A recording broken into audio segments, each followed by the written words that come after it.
Let's be realistic. The next few weeks are going to see an influx of new things coming into your home, and it's just generally a chaotic time of year, and nobody wants to start the new year with a whole pile of stuff. So let's be proactive. Let's get some stuff out now. Here's what you can declutter in December for that clean slate feeling.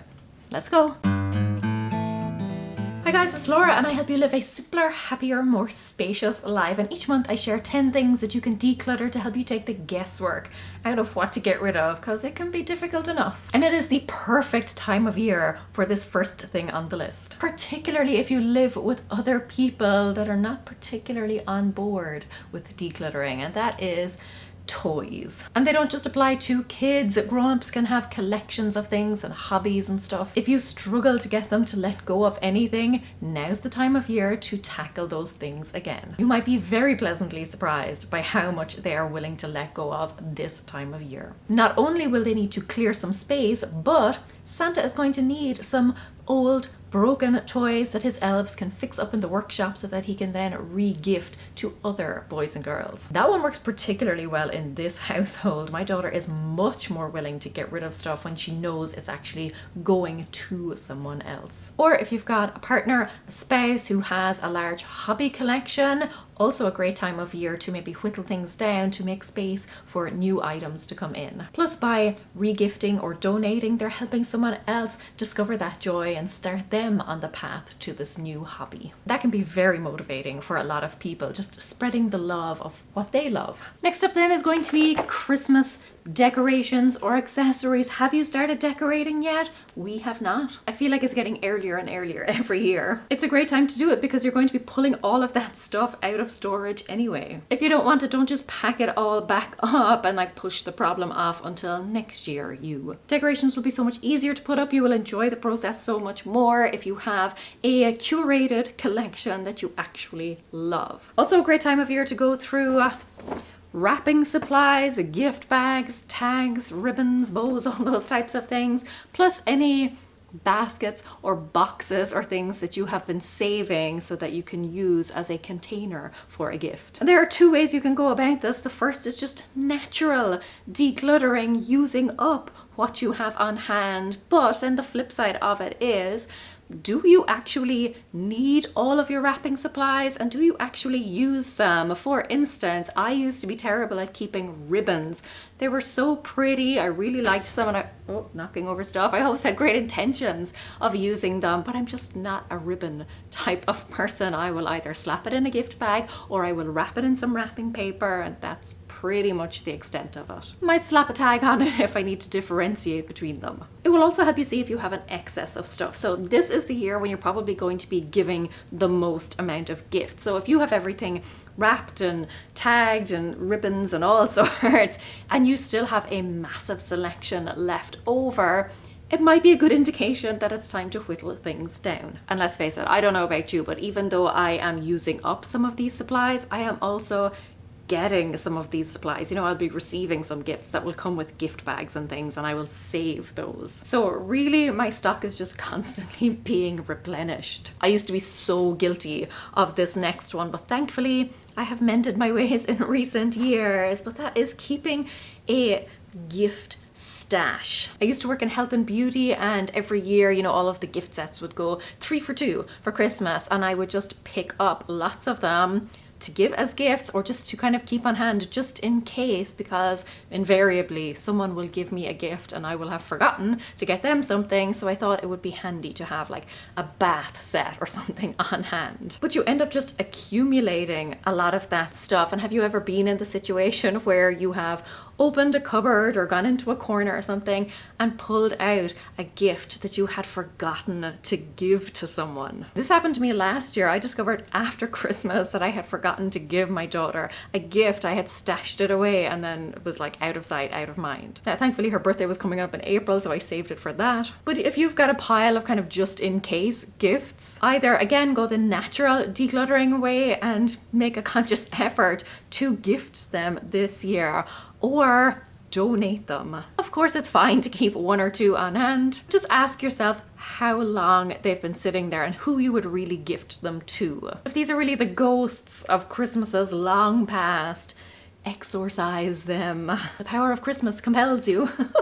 Now, apart from all the gift giving, another big thing at this time of year is meals, big meals, hosting meals. So it's a great time to reevaluate your kitchen gadgets. If you have not used them all year long and you're probably not going to use them this season, you don't need it. If you don't have a use for it, you haven't been using it, or if it's just not up to the job anymore, declutter it. Okay, let's move on to batteries. Batteries are like pens in the sense that they are all over the place, everywhere, all of the time, until you actually need one, in which case you can never find one, or more specifically, you can never find the size that you need. And listen, Christmas is not the time of year to be discovering that you only have dead batteries on hand. Test them all out. If you've got any rechargeable ones, make sure that they are charged up. If you don't have a specific tester, a great way to do it on your own is to drop your battery onto a flat, solid surface. If it immediately falls over, chances are it is full, but if it bounces a little bit, it's because it's empty. And if you are buying gifts that require batteries, now is the perfect time to make sure that you have the required size on hand, plus the number. Isn't it so frustrating when you need like 3 AA batteries and you've only got 2? Next up is your movie collection. Now you might be thinking, well, I don't have DVDs or Blu-rays or whatever on hand anymore. No, maybe not, but you might have a digital collection of movies, things that you have downloaded or saved on some streaming device on a watch later list. Kind of like when I recently decluttered my library books. I love to read, but the reality is that I can't read all of the books in the world, so I have to be very particular about the ones that I choose. I can't just go with the ones that are interesting, that look like I might like them. I have to stick to the ones that I'm actually truly excited to read. The same is true for movies. You might like them. There might be plenty of movies that look really interesting, but try and stick to the ones that you're actually excited to watch. When there are so many options, so many things to choose from, you have to set the bar high. Life is too short for mediocre movies. Now bear with me because this next one might horrify some of you, but whittle down or completely eliminate your Christmas card list. I never send out Christmas cards and nobody thinks any less of me because of it. But let's face it, sending out Christmas cards can be extremely expensive and it can also be incredibly time consuming. Also creates a huge amount of waste. So consider just not doing it this year. You could still give gifts, you can still contact people, you could still host a lovely dinner for them or whatever. You just won't be giving them or sending them a card. But if you're still not on board with that idea, makes you a little bit anxious, or maybe you do actually enjoy doing it, which is great. But at least go through everyone that's on your list and see if you could shorten it down. Old colleagues, old acquaintances, old neighbors. If they're kind of out of your life and you don't really have any strong attachment to them, do you really need to continue to send them a Christmas card every single year? If you think there's a chance that they won't even notice that they don't get a card from you, or that your card just very quickly ends up in the recycling, you could probably just cross that person off your list. Save yourself a lot of time and energy. Now, speaking of cards and recycling them, the next one then is cards that you have actually received